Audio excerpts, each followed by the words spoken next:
আর এই মুহূর্তে নজর রাখবো আমতলায় অভিষেক বন্দ্যোপাধ্যায়ের অফিসে। আমরা গতকাল প্রত্যেকটা আপডেট আপনাদের দিয়েছি যে কিভাবে বুলডোজার চলেছিল। আজকেও কি অ্যাকশনে থাকবে আর্থ মুভার, এই প্রশ্ন উঠছে, কারণ গতকাল সকাল থেকে প্রত্যেকটা মুহূর্তের আপডেট আমরা তুলে ধরেছি। কিন্তু আমতলায় আজও কি অভিষেকের অফিসে অ্যাকশন, এই প্রশ্ন উঠছে।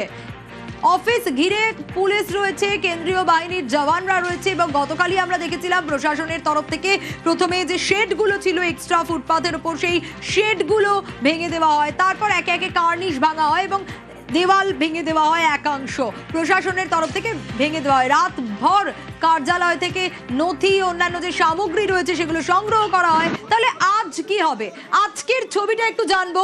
অর্পণ রয়েছে আমার সঙ্গে।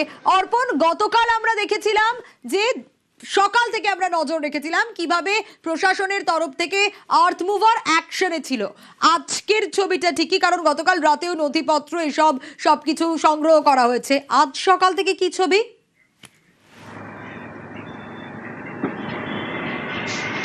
দেখো, সকাল থেকে সিভিল ডিফেন্সের কর্মীরা তারা মোতায়েন হয়েছে, অর্থাৎ ভাঙার কাজ যে চলবে সেটা কিন্তু স্পষ্ট। এবং তুমি জানো, একটি গুরুত্বপূর্ণ রাস্তা আমতলা বারুইপুর রোড, সেই রোডের মানুষজন কোনো রকম সমস্যার মধ্যে না পড়ে সেই কারণেই কিন্তু রাস্তার দিকের অংশ কর্ডন করা হবে। আর সেই কারণেই বাঁশ নিয়ে আসা হয়েছে ইতিমধ্যেই, বাঁশ, দড়ি, এবং সিভিল ডিফেন্সের কর্মীরা তারা রাস্তার দিকের যে অংশ সেটাকে ঘিরে দেবেন।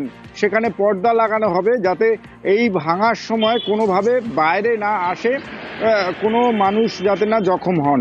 এবং প্রশাসন সূত্রে আমরা যেটা জানতে পাচ্ছি, গতকাল ভোর 4টে পর্যন্ত এই যে সামগ্রী, বিভিন্ন সামগ্রী এবং গুরুত্বপূর্ণ নথি, যার মধ্যে রয়েছে প্রায় শতাধিক ল্যাপটপ, কম্পিউটার, হার্ড ডিস্ক সহ একাধিক জিনিসপত্র, সেগুলি কিন্তু প্রশাসনের তরফ থেকে নিয়ে যাওয়া হয়েছে। তুমি জানো, গতকাল রাত্রি পর্যন্ত প্রায় 61টি ট্রাঙ্ক আনা হয়েছিল, তারপরে আরও দেখা যায় 35টি ট্রাঙ্ক, প্রায় শতাধিক ট্রাঙ্কে করে গুরুত্বপূর্ণ নথি, একাধিক ল্যাপটপ, কম্পিউটারের মেশিন, সেগুলো নিয়ে যাওয়া হয়েছে। এবং সকাল থেকে প্রশাসন সূত্রে আমরা যেটা জানতে পেরেছি যে আর কিছুক্ষণের মধ্যেই সিভিল ডিফেন্সের কর্মীরা, কারণ গতকাল দেখা গিয়েছে জেসিবি আর্থ রিমুভার দিয়ে ভাঙার কাজ হয়েছে, কিন্তু আজকে 3 তলা এবং 4 তলা একাংশ ভাঙার কাজ হবে বলে আমরা জানতে পারছি। এবং সেখানে এই যে লেবারকে লাগানো হবে, যারা সিভিল ডিফেন্সের যারা আছেন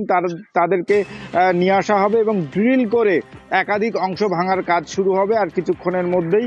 এবং সকাল থেকেই এই অফিসের নিরাপত্তার জন্য সেখানে কেন্দ্রীয় বাহিনী, বিষ্ণুপুর থানার পুলিশ আধিকারিক এবং তার সঙ্গে ডায়মন্ড হারবার পুলিশের উচ্চপদস্থ আধিকারিকরা তারা ধীরে ধীরে আসছেন। আর কিছুক্ষণের মধ্যেই এই যে বিল্ডিং, সেই বিল্ডিং ভাঙার কাজ শুরু করবে প্রশাসন।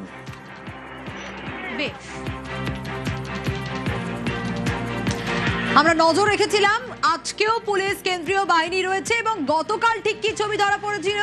গতকাল আমরা দেখেছিলাম যে প্রশাসনের তরফ থেকে রীতিমতো আর্থ মুভার, 3টি আর্থ মুভার অ্যাকশনে ছিল।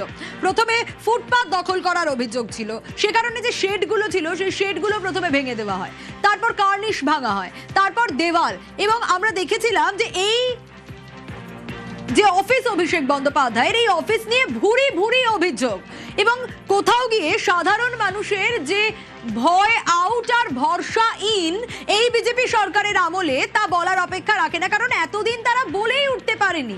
এই সরকার ক্ষমতায় আসার পর যখন প্রশাসনের তরফ থেকে এরকম একটা পদক্ষেপ নেওয়া হলো, তখন এই পার্টি অফিস যে আসলে মানুষের কতটা বিরক্তির কারণ সেটা স্পষ্ট বোঝা গেছিল যে মানুষ টিকতে পারতো না।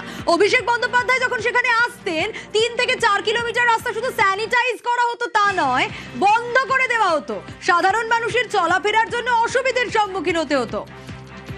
এবং এই অফিসের সঙ্গে লিপস অ্যান্ড বাউন্স, কোথাও গিয়ে লিপস অ্যান্ড বাউন্স এর সম্পত্তিতেই কি এই অফিস আমতলায় অভিষেক বন্দ্যোপাধ্যায়ের কার্যালয়, কোথাও গিয়ে কি তৃণমূল, লিপস অ্যান্ড বাউন্স আর তার সঙ্গে অফিস মিলেমিশে গেছে, সব প্রশ্ন উঠেছে।